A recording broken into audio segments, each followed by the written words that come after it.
Welcome back to the Self-Esteem and Confidence Mindset podcast with me, Johnny Pardo.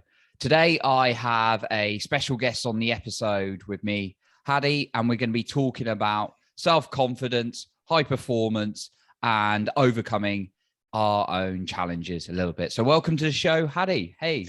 Good to be here. Thank you for having me. No, really glad you could join us. And me and Hadi spoke briefly on social media, and we kind of got a conversation going, and I knew he'd add some great value to the podcast. So I'm excited he could be here today to share a little bit about himself and answer some of the questions in the conversation we're going to have. So just an introduction to Hadi, and then he can tell us a little bit more about himself. So Hadi is a mindset and peak performance coach, helping people, entrepreneurs in particular, remove blocks and generate the right state to show up every day with higher confidence, energy, and focus. Awesome work. So Hadi, can you tell us a little bit more about yourself and actually what got you into this area? Sure. Okay. So where do I start with this? It's always an interesting question. Yeah. So my background is actually in the corporate world. I worked for 9 years in tax strategy, which is very exciting stuff, But I always kind of like pushed the limit with kind of performing well and kind of doing my best. But on the outside, things might have looked like, I was doing really good, but in the inside, I had depression, insomnia, anxiety, kind of the whole list of things. And I was really struggling to kind of really show up in the best way. And there was a lot of kind of a big mismatch between what was happening on the outside and what was happening in the inside. And so kind of, I kind of lived all my life in that instance of having issues with self-esteem, confidence, just kind of, just having challenges with really knowing what I wanted, and thinking that there was something wrong with me. That was kind of the thought that I kind of accepted really for a very long time in my life.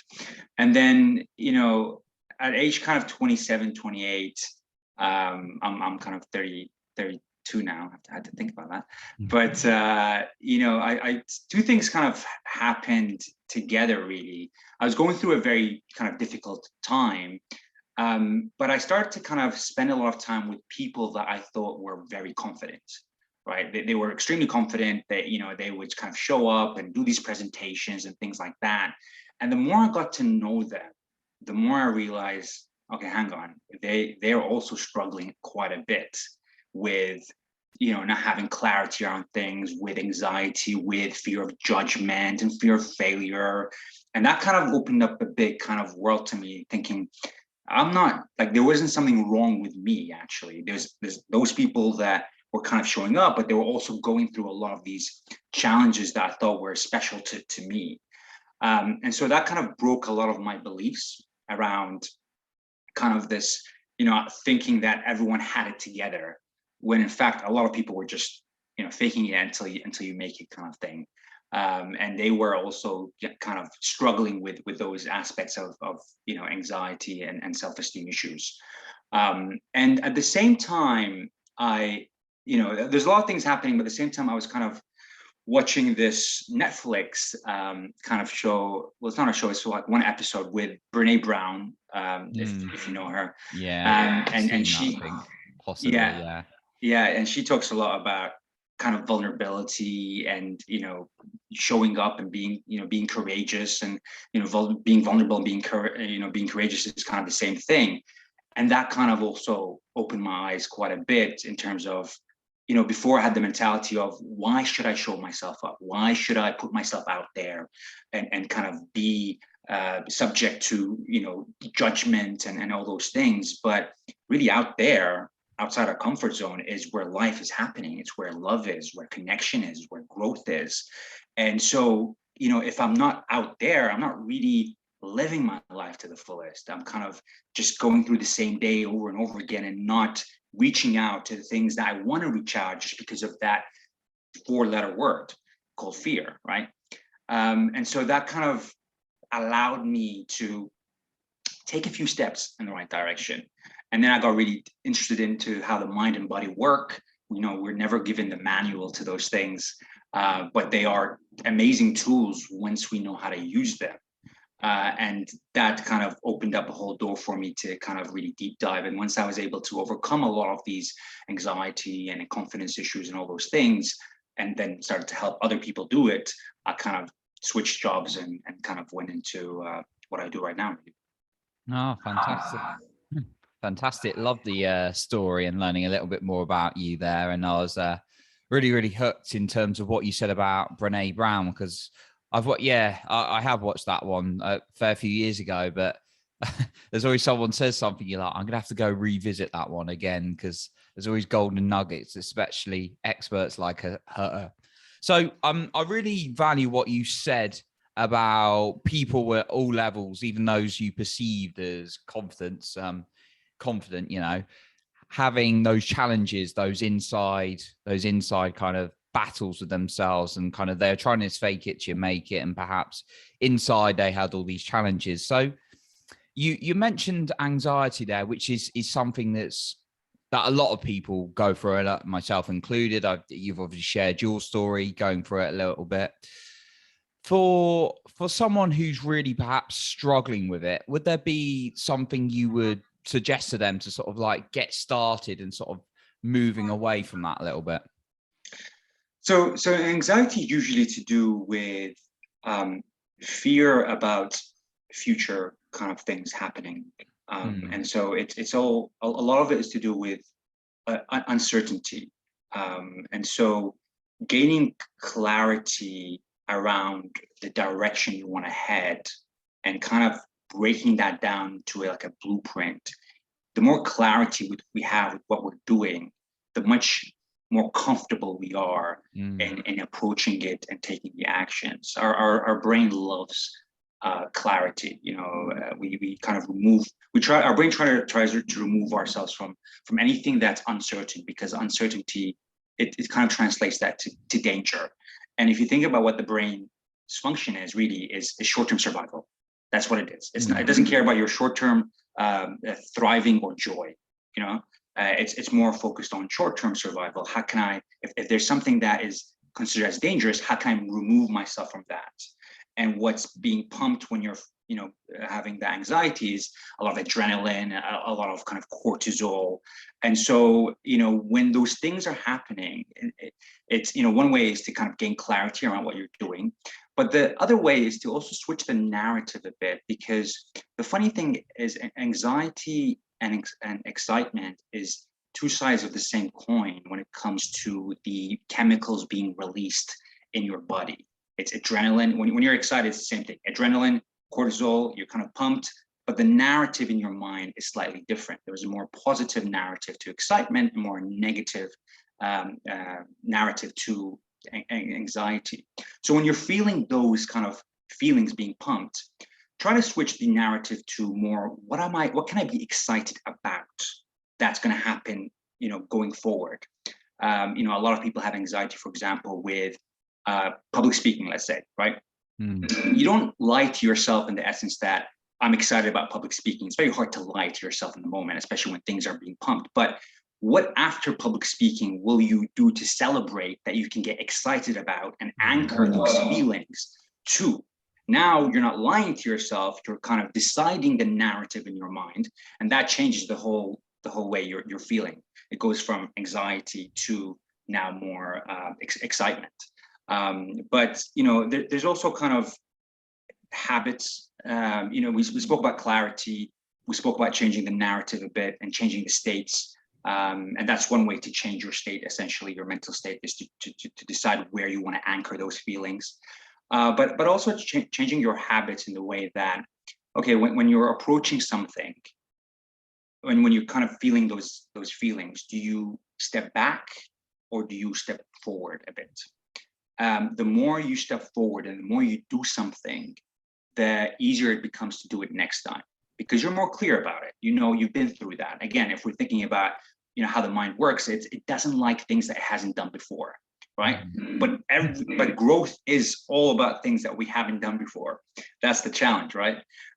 So we have to kind of think, okay, maybe, if that step forward is huge, what is the smallest step I can take forward that I can do right now, that actually, instead of moving me backwards or it keeps me in my place, makes me move forward. And every time you do that, you're building that muscle. You're building that muscle of moving forward when fear shows up. You're building that muscle of choosing excitement when fear and anxiety shows up, right? And as soon as you start doing that, with time, it becomes so much easier to be in control and to kind of overcome those feelings and reduce those feelings. Now, I'm not gonna lie to you. I mean, fear and anxiety are slightly different. Anxiety is usually kind of more to do with future events, but it doesn't necessarily need. You can have anxiety without fear, but fear usually generates anxiety. But usually, fear and that's the kind of difference between them, really. Yeah, absolutely. And I love what you said. A couple of things stuck out for me, changing that narrative. Like, you got two sides to the coin. So you got like the anxiety one and then the excitement. I also love what you said about breaking it down for your brain, and I've certainly experienced it. The more I've grown, and I'm sure you're similar, but correct me if I'm wrong, the more I've grown, the more kind of your brain gets very uncomfortable and you have to be really on top of your mindset work or your psychology the more you grow, because it's unfamiliar. But the step you said about the clarity, creating clarity, so it's got that little bit more reassurance for it, like whether it's that step-by-step plan or the smaller steps you can take to that big jump. I really, really thought that was the valuable bit of information there. So kind of talking about habits a little bit, which you started talking on, what's kind of the important, obviously we talked about some of the mental stuff and the way you can reframe it. There's many different techniques, but what would you say about the importance of your nutrition on things like your anxiety? They're actually quite important. More than nutrition is not really a subject that we talk about a lot when it comes to anxiety. But essentially, when you are putting yourself in situations where you're demanding a lot from your body and you're not having the right nutrients, there's going to be more cortisol and adrenaline being released as like an emergency mechanism to deal with the energy requirements. And so having the right nutrition becomes really important to ensure that you have the right fuel from which you're operating. Every time that your body kind of releases energy, it's very hard to store the energy that's being released from your body, because it's kind of in ATP form, and ATP kind of, you need to use it in very quickly. But anytime kind of you you have a much more demanding kind of requirement for energy compared to how much energy you're producing, there's going to be a mismatch, and that can cause a lot of anxiety. I was working with one of soon-to-be Olympian, and she was putting her body through a lot of kind of pressure in terms of she was doing like a triathlon, and she was like, I'm feeling a lot of anxiety. And that was because you're putting a lot of pressure on your body, and the body's kind of demanding a lot in terms of energy, but you're not supplying the right kind of supplements or nutrients. So you're feeling a lot of like that cortisol and adrenaline being pumped, and suddenly your heart rate starts to increase, and you're like, why am I feeling this? And that could lead to a panic, whereby your brain's like, I'm in danger right now because of those feelings. And so you start to kind of try to run away from what's happening around you. So, your nutrients and how you kind of supplement yourself becomes really, really important. Yeah, love it. Because sometimes we have things like, and I like the odd coffee or whatever, but sometimes we can have. I've noticed when I've used to have like a few coffees a day, suddenly there's that. Maybe it probably wasn't at the stage I am now, where I really need to be on top of my mental game as well. like yourself as well, and the people you work with. But that coffee used to make my heart go. I know we've all got different sensitivities, right? Yeah. But that's just something I observed. Yeah, it's interesting because also like coffee does that for a lot of people. And the funny thing is that if you don't recognize that it's the coffee, your brain's going to give a story to what's happening inside of your body. And that could easily become, I'm feeling anxiety. And you will feel that anxiety because it's the same chemicals being released, but there's no reasoning behind them. It's like the same thing of when you're excited, those chemicals are being released. Cortisol, adrenaline, I love is being released, but there's excitement to it. So you don't sense that anxiety because the brain understands it or has as using a different filter with respect to those chemicals. Yeah, I love that perspective on it as well. So with quite a lot, like you mentioned, you obviously work in that athlete, and your work obviously work with quite a lot of high performers, entrepreneurs, and people like that. Now, we're all very, very well. Most people, claiming very, very busy people, and this day and age, it seems like everyone's busy. We've all got these hectic schedules and everything like that, whether it's a career or corporate, or whether it's your business, entrepreneurship, maybe a combination of both. How do you kind of get someone to make time for themselves? I mean, would you start with just a small amount, or someone who's caught on that endless cycle when it may not be serving them? How do you approach that? Yeah, I mean, a lot of people I work with at the beginning think, God, I don't have time for this. Like I'm fully, I have a full workload. My timetable is just full on. And the funny thing is, this is how I start all my kind of programs is we do a 7-day audit of exactly how you're spending all your time, right? And the things that come out of that is really interesting. Just the awareness of where your time goes. And, for people that are listening, you can use the app Toggle to kind of record your time, and just recording your time, how you're spending your time, you become aware. Okay, social media here, Netflix there, just kind of doing nothing there, and 5 minutes here, 5 minutes there, it adds up. It really adds up to an hour a day, 2 hours a day. And once you become aware of that, awareness is the first step, and then we become, okay, how do we want to structure our day aligned to our goals? And we need to understand what our goals are and why those are our goals. Because it's great that we can identify what goals are, but what is the reason why those are the goals? The why is going to become important here, because it's going to be your motivator to stick it out and continue with that goal. But it's not just enough to say, I want to be healthy. Like, why do you want to be healthy? I want to live longer, but why do you want to live longer? You need to go to the seed of why you want to do something.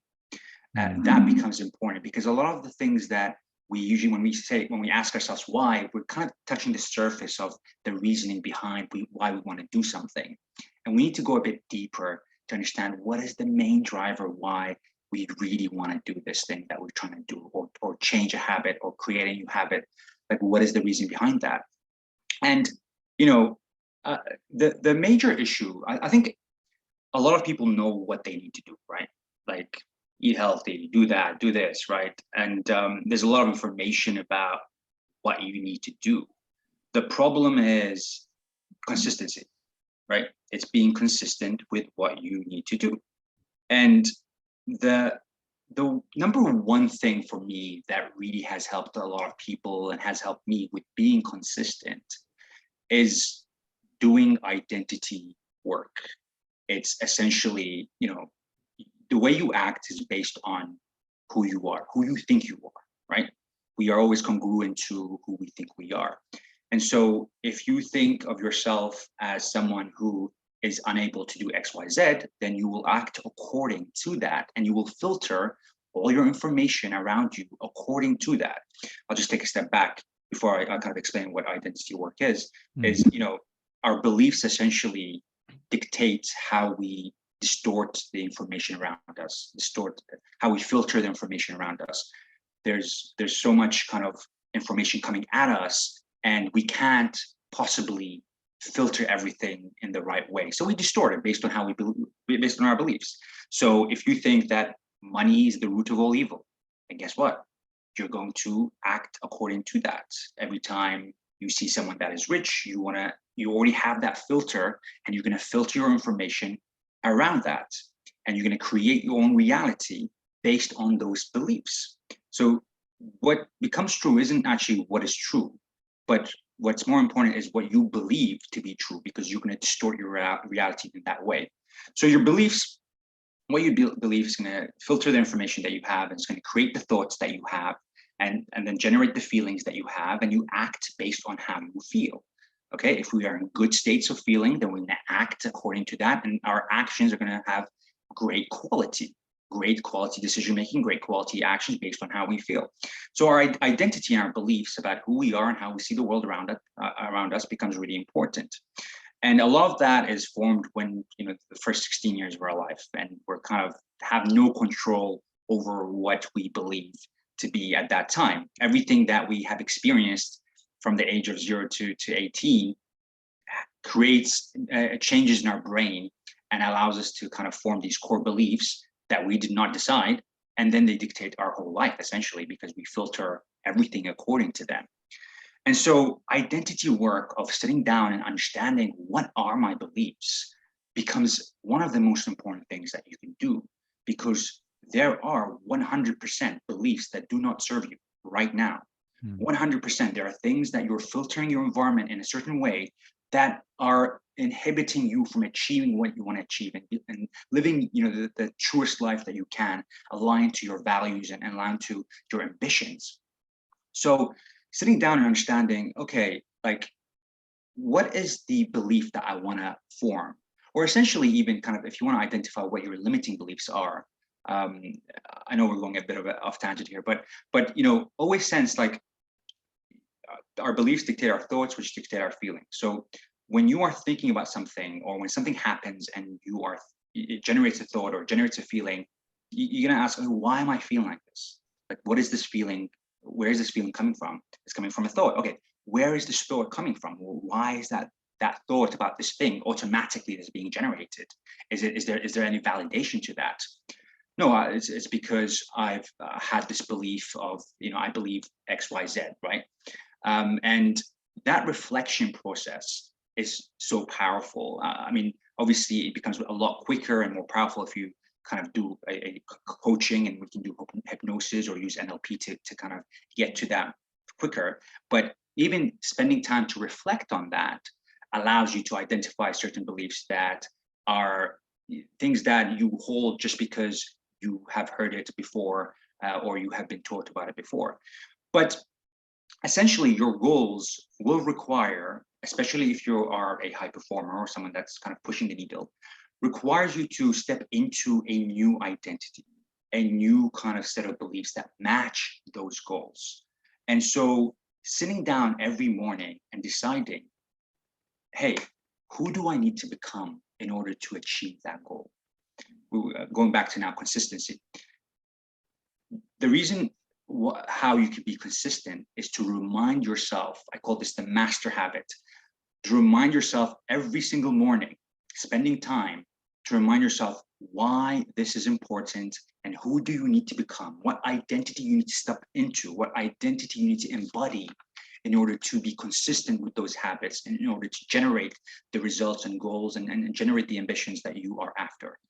And so kind of creating this avatar of some sorts and stepping into that avatar and acting from that kind of identity every single day, because you're reminding yourself every single day. If you just stick to this one habit of doing this identity work, of sitting down in the morning and looking at this, I prepare this kind of like life manifesto that you kind of read of, think about it like your Wikipedia page, talked about you, created by you, this vision of yourself that you have that allows you to dictate, what are these character traits that you have, and acting from that place. If you just do that, you have much are a chance of being consistent with the habits, because now you are stepping into that identity. You're dictating, you're becoming the architect of your world and your environment.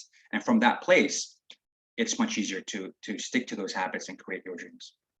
Yeah, love that you mentioned the importance of identity. And for quite a lot of us, it can be unconscious to us. We're not aware of some of these beliefs we're having and what we really believe about ourselves. Like, you know, we could be acting in one way and perhaps it's a feeling that we believe we're stupid, or that was put there sometime, or you're not, or not lovable. And that's the reason, you know, you might be striving for so much significance and approval, or approval from people all the time. So becoming more aware of that. I love what you said about the identity work as well. I do something similar. And one of my mentors, Joseph McClendon, actually taught me about, taught us to read this identity statement 3 times a day, which is a really cool, snappy little one.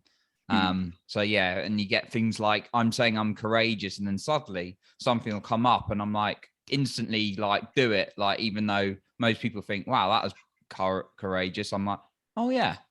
And it starts snapping it in. Yeah. It's amazing, this kind of it's kind of what you described there. It's stepping into this identity, and how everything kind of, how you act differently once you kind of just change how you see yourself. It's the key really to everything.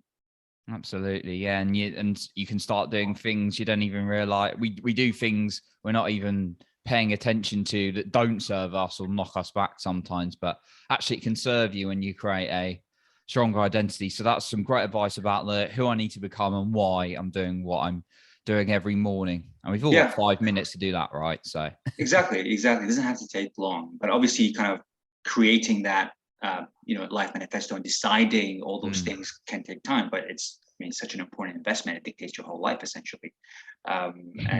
Just to add on that, just reflection is so important. To spend time and think about, hey, how did my day go today? Like, what went well, what didn't go well, why did it not go well? And kind of, it's kind of to what you said about, there's some kind of feeling or a belief or a thought, and poking at it, just of these legs of, okay, was that warranted? Is there any kind of validation to that? What needs to happen for me to feel fulfilled? Like, open those areas to yourself and see what answers come out of them. And the more you poke at things, the easier it is to change the whole narrative. Yeah, absolutely. So one thing you kind of, we were talking about earlier, when you were talking to those confident people, and then you're kind of uncovering a little bit of their challenges, is it kind of got me thinking again about the people you're around, right, on a regular basis. So when you're looking at things like, well, working through your own journey or helping someone else through getting to that higher performance and being able to move through things like anxiety and build more confidence, what's the importance of the people around you, in your opinion? The people around you are essentially your environment. And identity is one thing, but your environment has a huge impact on how you think.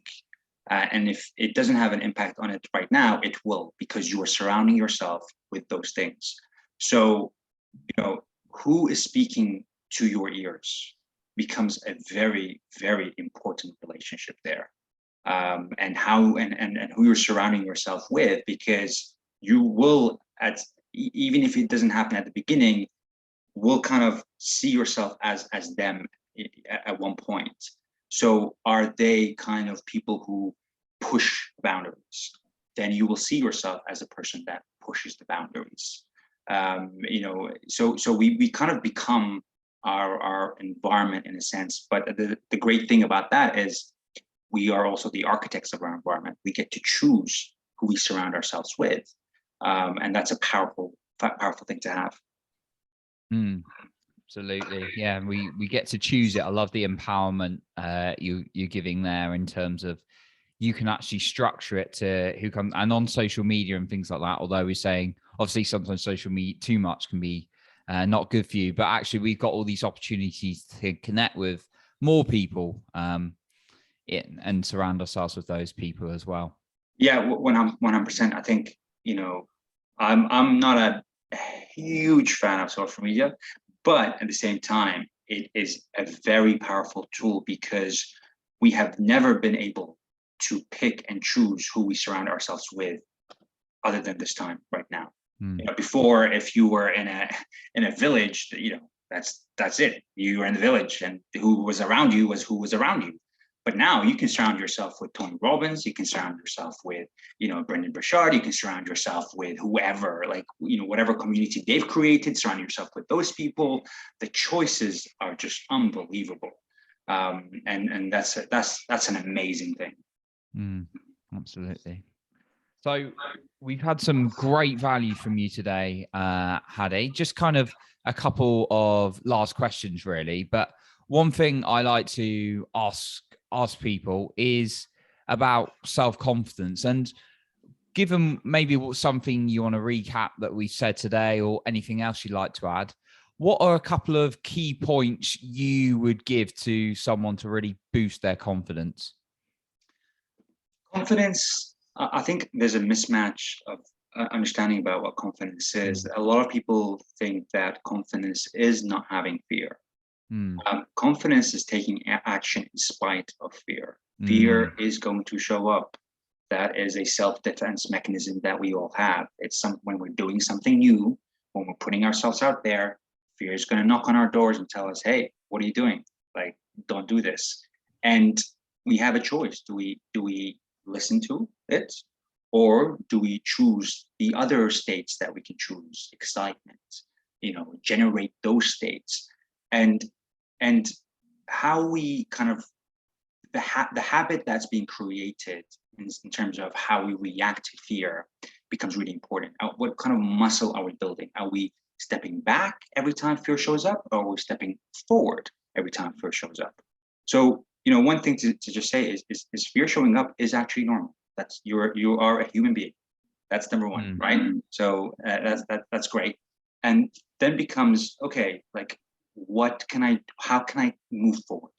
Just ask that question. How can I move forward? It doesn't, if I have to do a speech in front of 20 people and I think, God, this is, going to be insane. Okay, do it in front of one person. Practice that. That's a step forward, right? What is one step forward? Oh, I can't do it in front of one person. Okay, just do it in front of the mirror. Start somewhere. Just start somewhere and move forward, because every time you take a step backwards, you're building that muscle of taking a step backwards, and it's going to be much harder to step forward in the future. But every time you step forward, it's going to be much easier to step forward. So what is the smallest step you can take forward end of the day? Yeah, great. I'm really glad you touched on that before we finished about the confidence. Not, people think, confident people just got no fears. Like, no, we're human beings. Our brain's designed to do that. It's designed to have fear in some good ways to keep us alive, but in other ways, it can sabotage us, right? If we let it. But it's about how we approach it and perceive it in the right way. So I'm really glad you brought that up, even breaking it down into small steps. Yeah, and just to add to that, I mean,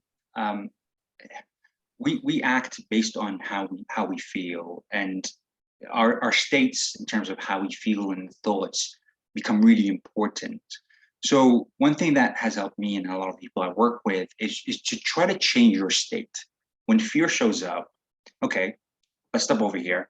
Let's think, okay, let me bring up a memory whereby, well, first of all, what kind of state do you want to generate? What feelings do you want to generate? Do you want to get excitement? Do you want to feel confident? Okay, I want to feel confident. Okay, what memory can I go back to where I felt extremely confident? Go back to that memory. Because when you go back to that memory, you'll bring with it the feelings associated with that memory. And so when you're bringing those feelings of confidence, when you're feeling those feelings of excitement, and you're bringing that to the table, as soon as you bring confidence to the table, fear is going to go down. And now you're acting based on the states that you are choosing. And so that is a very powerful tool to have, to go back to memories whereby you felt very confident and to bring those feelings to the table and act from those states. Yeah, no, I love that. Bringing those memories, because we've all got one time. And yeah, I do something similar, work through with clients on that, thinking of anchoring in that confidence so they've got a point to reference to. So yeah, thank you for touching on that as well. So Hadi, you've got so much value, and I know you help so many people. Where can people find you? I know you've got a lot going on at the moment, so where are the best places? So I'm on Facebook and LinkedIn. If you just search Hadi Haboobi, I do post a lot of content, a lot of information, and help a lot of people with the transformation of really stepping into their new identity that really matches their goals and install the right habits and really generate that focus, that energy, and that confidence that really unlocks their potential and live their life to the fullest.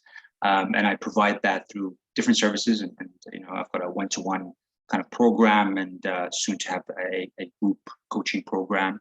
But essentially, that's where I'll be. Awesome, love it. So we'll be sure to link those pages in the show notes as well, so people can contact you and check out your stuff directly, because I'm sure they're going to get a lot more value. So a big thank you once again for joining us today. Oh, good to be here. I loved speaking to you, Johnny, and thanks for having me. Absolutely. So that concludes our episode for today. And remember, work on your self-confidence every single day.